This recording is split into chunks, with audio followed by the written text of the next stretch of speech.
So hello my friends, Devaun Lennox here, PhotographyPX. In today's video we'll cover the main highlight features and do an overview of Canon's brand new EOS M50 Mark II. Do know you can find timestamps and links in the description down below, as well as the pinned comment. And also know this is not a sponsored video. Let's get started. Released in the fall of 2020, Canon's EOS M50 Mark II is their latest entry-level mirrorless camera, and it's a camera they've specifically catered towards content creators and hybrid shooters. But even so, it's their most versatile and well-rounded option of the current EOS M lineup, and its predecessor, the EOS M50 Mark I, is arguably their most popular and best-selling entry-level camera.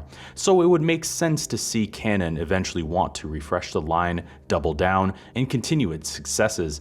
But on paper, the Mark II looks to be quite an insignificant refresh over its predecessor, and Canon's played it exceptionally safe with this particular release this year.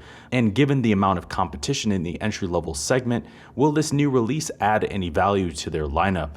And are the changes enough to justify the added price over the quote older model? This camera competes with some pretty tough competition in the segment, namely Fujifilm's X-T30, Sony's A6100, Nikon's Z50, Panasonic's G100, and Olympus's EM10 Mark IV. It inherits the identical 24.1 megapixel CMOS sensor and the Digic 8 image processor from its predecessor. This particular combination, while unchanged, remains a known strength for Canon. The camera also offers the same continuous shooting speeds as its predecessor. In this case, it still shoots 10 frames per second without autofocus, or 7.4 frames per second with autofocus and tracking.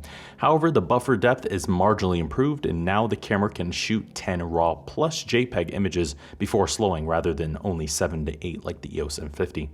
On the video front, it offers the same capabilities as its predecessor. In this case, it still shoots 4K UHD video up to 24 frames per second, 1080p Full HD video up to 60 frames per second, and 720p HD video up to 120 frames per second. And it does so to the MP4 format via H.264 compression with data rates of 120 megabits for 4K and 60 megabits for 1080p. While also unchanged here, these capabilities are mostly standards for this segment. But the camera does now support vertical video and offers the new movie self-timer function with touch record control, so you can set a countdown timer between 2 to 10 seconds, then tap the screen to start recording. It also obtains the 4K frame grab feature and offers a clean HDMI output for use with external recorders or monitors.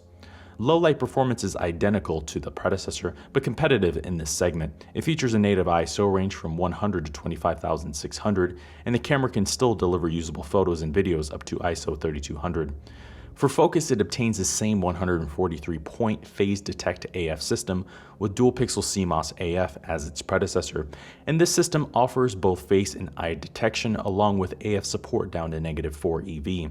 However, Canon's made refinements to the algorithms, increasing its overall speed and responsiveness, though it's not a substantial earth-shattering difference. Nevertheless, the camera does recognize faces further than before. Additionally, you can now customize the AF settings via the menus, and this allows you to customize the AF transition speed to tailor the system for a faster response or a more cinematic effect. It also offers focus magnification and focus peaking if you prefer manually focusing. For displays, it obtains its predecessor's 3-inch vari-angle touchscreen LCD with a resolution of 1.04 million dots and Canon's Clearview 2 coating. While unchanged here, the screen remains par for the course in the entry-level segment. The camera also offers the same 2.36 million dot electronic OLED viewfinder. Physically, this camera is identical to its predecessor in size, dimensions, and weight. Canon hasn't opted for any changes here either, but even so, the camera remains incredibly small and compact, and this was a strength of the original EOS M50.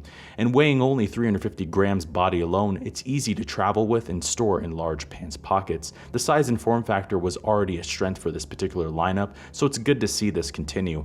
But outside of that, it also has a built-in flash, a microphone input, built-in Wi-Fi, Bluetooth, and NFC connectivity for wireless image transfer, or using the camera as an external webcam or directly streaming to YouTube. It also has digital stabilization, the time-lapse movie mode, the silent mode, several lens correction options, and Canon's Creative Assist mode.